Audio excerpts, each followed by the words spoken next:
Jujur aja, aku bukan tipe orang yang gampang takut sama hal mistis atau cerita-cerita horor. Dari kecil aku udah biasa dengar kisah hantu dari nenek atau nonton film horor sendirian di kamar gelap. Tapi kejadian yang satu ini beneran beda, sumpah. Sampai sekarang pun aku masih sering mimpi buruk gara-gara itu. Bukan mimpi biasa, tapi kayak kejadian itu masih terus ngikutin aku. Waktu itu aku dan dua temanku, Adi sama Wahyu, lagi bosan di rumah. Kami kuliah di Surabaya, dan kebetulan lagi libur panjang. Wahyu usul buat jalan-jalan keluar kota, nyari tempat yang sepi dan belum terlalu ramai wisatawan. Camping yuk ke Banyuwangi, katanya di sana banyak hutan yang masih alami. Katanya waktu itu. Aku dan Adi langsung setuju. Namanya anak muda, kalau udah diajak petualangan, pasti semangat. Kami berangkat naik 2 motor. Aku boncengan sama Wahyu. Adi bawa motornya sendiri. Kami bawa tenda kecil, peralatan masak, dan makanan secukupnya. Tempat yang dituju itu nggak ada di Google Map, cuma dikasih tahu lewat cerita dari temannya Wahyu. Ikutin jalan setapak lewat perkebunan, terus masuk ke jalur tanah merah. Nanti nemu hutan kecil, di dalamnya ada lapangan terbuka. Di situ enak buat camping, katanya. Awalnya sih kami santai-santai aja, namanya juga anak muda, belum tahu apa-apa. Perjalanan dari kota ke pinggir Banyuwangi cukup lancar, tapi waktu mulai masuk jalan setapak itu, suasananya mulai beda. Angin terasa dingin meski siang hari, dan suara-suara alam yang biasanya menenangkan malah bikin merinding. Kami terus masuk ke dalam hutan kecil itu. Motor kami pelan karena jalurnya sempit dan tanahnya licin. Di kiri kanan cuma ada pohon tinggi dan semak belukar. Awalnya suasana masih bisa dibilang seru. Aku sempat ngerekam beberapa video buat bikin konten, tapi makin lama entah kenapa suasana mulai berubah. Langit yang tadi biru tiba-tiba gelap, mendung. Padahal menurut perakiraan cuaca yang sempat aku cek tadi pagi, hari itu bakal cerah terus. Aku iseng cek HP lagi, sinyal hilang. Aku coba restart, tetap nihil. Wahyu juga panik karena GPS nggak bisa diakses. Kami mulai curiga kalau kita nyasar.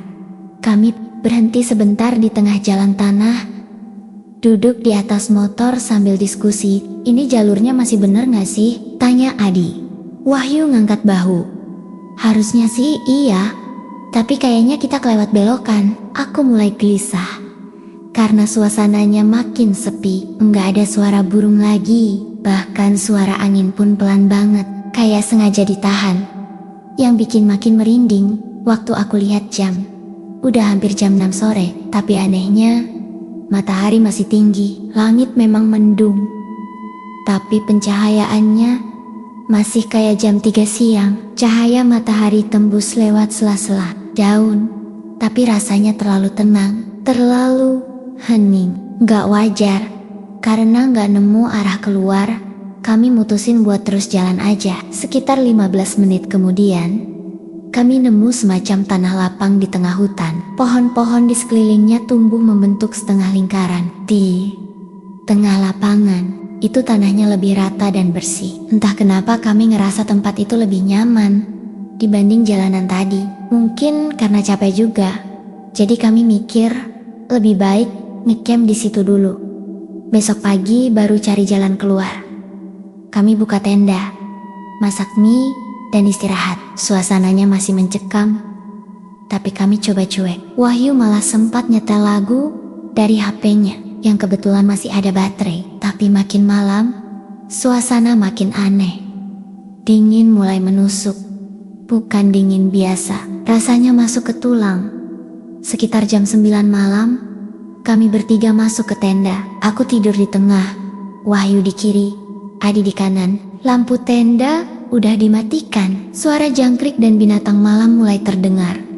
Tapi ada jeda-jeda aneh. Kadang tiba-tiba hening total selama beberapa detik. Lalu bunyi lagi. Lalu hening lagi. Suara alam yang biasanya random ini seperti teratur. Aku mulai gak bisa tidur. Badanku gelisah. Tiba-tiba ada suara dari luar. Bukan suara binatang, bukan suara manusia juga. Suaranya kayak alat musik, suara gamelan.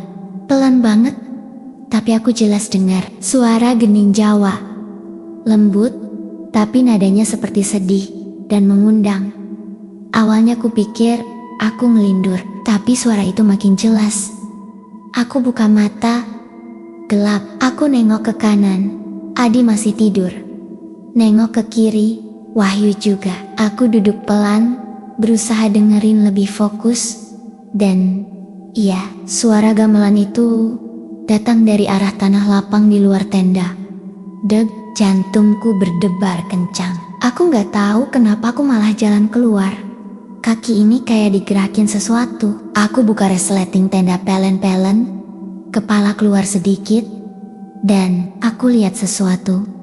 Ada cahaya redup di tengah lapangan, bukan dari api unggun, bukan dari senter, tapi cahaya samar kehijauan, melayang-layang. Di situ, aku lihat mereka orang-orang berdiri melingkar, menari pelan. Gerakannya seperti penari tradisional, tangannya mengalun, kakinya melangkah perlahan, mengikuti irama gamelan. Tapi yang bikin jantungku hampir berhenti, mereka nggak punya kepala, lehernya kosong, tubuh mereka lengkap, pakai kebaya dan kain batik, tapi di atas bahu, kosong, gelap.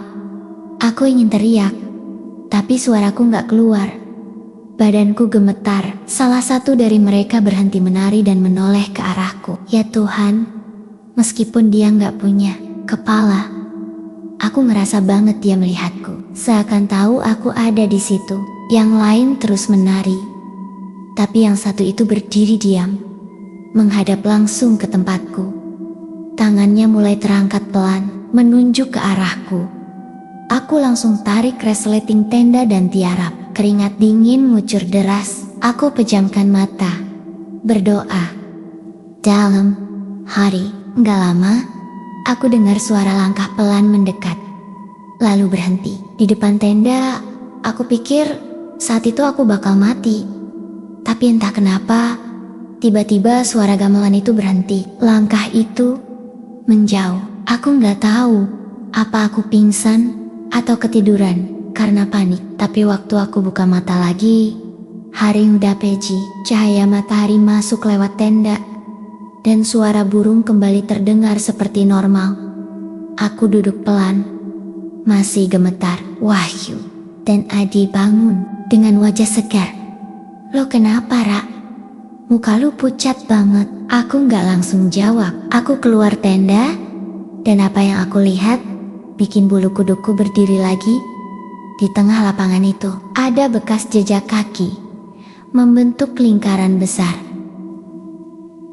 Seperti habis dipakai orang nari semalaman. Jam di tanganku menunjukkan tepat pukul 12 malam. Suasana di dalam tenda begitu sunyi. Hanya suara napas kami bertiga yang terdengar berat dan perlahan. Aku tidur di tengah, sementara di kanan kiriku ada Wahyu dan Adi. Awalnya aku pikir aku hanya sekadar kebangun biasa. Mungkin karena dingin atau karena suara-suara malam yang aneh. Tapi ternyata ada sesuatu yang lain. Sesuatu yang gak biasa. Suara itu pelan banget, halus, tapi jelas. Suara gamelan Jawa. Semacam suara saron, kenong, gong, dan satu alat yang nadanya nembus ke kepala Bonang. Musiknya terasa pelan, lambat, tapi tiap nadanya kayak langsung mengetuk-ngetuk pikiranku. Bukannya tenang, justru bikin jantungku berdebar lebih kencang. Aku langsung melek penuh, mencoba memastikan apa yang sebenarnya aku dengar. Suaranya makin lama makin jelas, seperti datang dari arah luar tenda. Awalnya aku pikir mungkin Wahyu iseng nyetel musik di HP-nya. Tapi pas aku ngelirik ke kiri, Wahyu tidur lelap. Posisi HP-nya ada di sebelah kepala. Layarnya gelap, mati. Aku nengok ke kanan, Adi juga sama, dia tidur dengan posisi meringkuk, kayak orang kedinginan. Aku coba bangunin mereka pelan-pelan. Wahyu, bisikku, sambil menggoyang pelan bahu mereka. Tapi gak ada reaksi, mereka tetap tidur. Bahkan setelah ku goyang agak keras pun, mereka cuma gelisah sedikit, lalu tidur lagi. Rezanya, Ana, seolah mereka disengaja untuk gak bisa bangun. Saat itu, aku ngerasa sendirian banget. Tenda kami sunyi, tapi dunia di luar seolah hidup dengan caranya sendiri. Suara gamelan makin kuat, tapi bukan keras. Nggak bising, tapi dia masuk ke kepala. Kayak bisikan, kayak suara yang didengar bukan pakai telinga, tapi langsung di dalam pikiran. Aku penasaran, atau lebih tepatnya, aku kehilangan kendali. Aku buka resleting tenda perlahan, pelan-pelan, takut menimbulkan bunyi yang bikin mereka sadar. Kalau aku mengintip, udara dingin langsung masuk menerpa wajahku. Hidungku mencium bau tanah basah, campur daun dan entah, ada sedikit aroma wangi bunga melati yang aneh. Wangi banget, tapi nggak enak. Ada sesuatu yang menakutkan dari aroma itu. Aku intip keluar, dan mataku langsung membelalak lebar. Lapangan tempat kami dirikan tenda yang tadi sore kosong, kini berubah jadi semacam panggung ritual. Di tengahnya, ada cahaya samar, seperti kabut kehijauan yang melayang rendah. Dan di sana, mereka ada bayangan manusia. Banyak, lebih dari 10, mungkin 15, mungkin 20, sulit dihitung. Karena mereka terus bergerak, menari, gerakan mereka pelan, sangat teratur. Tangan mereka membentuk pola melingkar, seolah sedang melakukan tarian Jawa klasik, semacam tayuban atau sebelang. Tapi gerakannya nggak ceria, ada kesan kesedihan, keheningan, dan ancaman. Mereka semua memakai pakaian adat, kebaya lusuh, kain batik kusut, dan beberapa mengenakan selendang. Tapi yang bikin aku bener-bener kehilangan kata, mereka semua nggak punya kepala. Bukan tertutup, bukan bayangan gelap, tapi benar-benar nggak ada. Leher mereka cuma bolong, menghitam, kosong. Tapi anehnya, mereka tetap bisa bergerak dengan sangat terkoordinasi. Tangannya terangkat lembut, kaki melangkah pelan, tubuh mereka berputar, naik, turun sesuai irama gamelan yang entah datang dari mana. Nggak ada sumber suara, tapi musik itu hidup, seperti tumbuh langsung dari tanah. Aku nggak bisa gerak, badanku kaku, tanganku dingin, jantungku berdetak kencang, sampai kupikir dadaku mau jebol. Tapi mataku nggak bisa berpaling. Aku merasa seperti ditarik untuk terus melihat. Mereka menari tanpa kepala, tapi gerakan mereka indah, mengerikan. Ada semacam daya pikat yang bikin aku gak bisa memalingkan wajah. Tiba-tiba, satu dari mereka berhenti menari. Tubuhnya diam, dan dia menghadap ke arahku. Badannya membeku, seolah menyadari kehadiranku. Meski dia gak punya kepala, aku bisa ngerasa banget dia melihatku. Aku tahu rasanya aneh, tapi aku yakin, meskipun gak ada mata, gak ada wajah, pandangan dari makhluk itu seperti menembus langsung ke dalam tubuhku. Lidahku keluh. Aku mau teriak, tapi suara gak keluar. Napasku berat. Aku mundur pelan-pelan ke dalam tenda, tapi tanganku gemetar waktu narik resleting. Suara gamelan tiba-tiba berubah nadanya. Lebih cepat, lebih menghentak, seperti ada sesuatu yang berubah. Gerakan para penari juga jadi lebih cepat, lebih kasar, lebih tidak beraturan. Mereka menari seperti kerasukan, menggeliat dengan gerakan yang sulit dimengerti. Bayangan-bayangan tubuh mereka mulai memanjang, mengecil, membesar, kayak bukan manusia lagi. Tapi yang satu itu, yang menghadap ke arahku, dia tetap diam, hanya berdiri, menghadapku, seolah nunggu aku keluar. Aku panik, aku langsung masuk ke dalam tenda. tutup resleting dengan cepat, lalu tiarap. Aku peluk tas carrierku sekuat mungkin. Keringat dingin ngalir dari leher sampai punggung. Di luar, suara gamelan makin keras, kayak dipukul dengan paksa. Seperti pesta neraka. Aku pejamkan mata sekuat mungkin. Kupingku kututup pakai kedua tangan, tapi suara itu tetap ada di dalam kepala. Aku mulai baca doa. Gak tahu doa apa, yang penting keluar aja dari mulut. Ayat kursi, surat pendek, bacaan campur aduk. Aku hanya pengen semuanya cepat selesai. Beberapa menit kemudian, aku dengar langkah. Pelan, tapi jelas. Langkah kaki di tanah yang lembab. 1, 2, 3. Langkah itu makin dekat ke arah tenda. Aku tahan napas. Jantungku nyaris berhenti. Langkah itu berhenti tepat di depan pintu tenda. Hening. 1 detik, 2 detik, 5 detik. Lalu, suara napas. Bukan napas biasa, tapi napas berat dan kasar. Seperti dari makhluk besar.